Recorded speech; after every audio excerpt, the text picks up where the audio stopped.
চারদিকে যখন যুদ্ধের হট্টগোল, তখন যুক্তরাষ্ট্রে পরবর্তী প্রেসিডেন্ট নির্বাচন নিয়ে বিরাজ করছে সরগরম পরিস্থিতি। দেশটিতে নির্বাচনের ঢাক বাজতে একের পর এক ঘটে চলেছে নাটকীয় ঘটনা। এর মধ্যে নির্বাচনী প্রতিযোগিতার অন্যতম প্রভাবশালী এবং একই সাথে সর্বাধিক সমালোচিত প্রার্থী ট্রাম্পের প্রচার শিবির নিয়ে সামনে এলো এক চাঞ্চল্যকর তথ্য। জানা গেছে, যুক্তরাষ্ট্রের পরবর্তী প্রেসিডেন্ট নির্বাচনে রিপাবলিকান পার্টির প্রার্থী ডোনাল্ড ট্রাম্পের প্রচার শিবিরের অভ্যন্তরীণ কিছু তথ্য হ্যাকিংয়ের কবলে পড়েছে। 10 আগস্ট শনিবার ট্রাম্পের প্রচার শিবির অভিযোগ করে এই হ্যাকিংয়ের পেছনে ইরান সরকার দায়ী। সরাসরি তথ্য প্রমাণ না দিলেও ইরানের সঙ্গে ট্রাম্পের অতীতের বিরোধের কথাও উল্লেখ করা হয়েছে।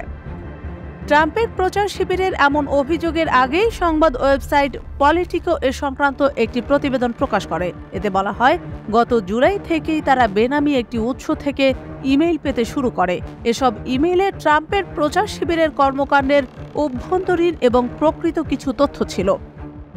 এমনকি অজ্ঞাত উৎস থেকে পাওয়া ইমেইলে ট্রাম্পের রানিং মেট বা ভাইস প্রেসিডেন্ট পদপ্রার্থী জেডি ভ্যান্সের সম্ভাব্য দুর্বলতা নিয়েও তথ্য ছিল বলে জানিয়েছে পলিটিকো।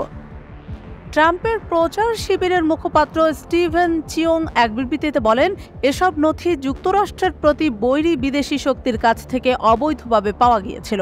এর মধ্য দিয়ে 2024 সালের প্রেসিডেন্ট নির্বাচনে হস্তক্ষেপ করার ও মার্কিন গণতান্ত্রিক প্রক্রিয়ায় বিশৃঙ্খলা সৃষ্টির পাঁয়তারা করা হয়েছিল।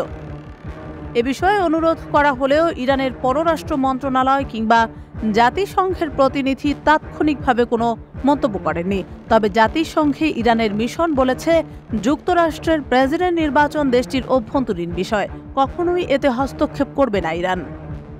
সাবেক প্রেসিডেন্ট ডোনাল্ড ট্রাম্পের আমলে ইরানের সঙ্গে যুক্তরাষ্ট্রের উত্তেজনাকর দ্বিপক্ষীয় সম্পর্ক ছিল। 2020 সালে ট্রাম্প যখন প্রেসিডেন্ট, তখন ইরানের সামরিক কমান্ডার কাসেম সোলাইমানিকে হত্যা করে ওয়াশিংটন।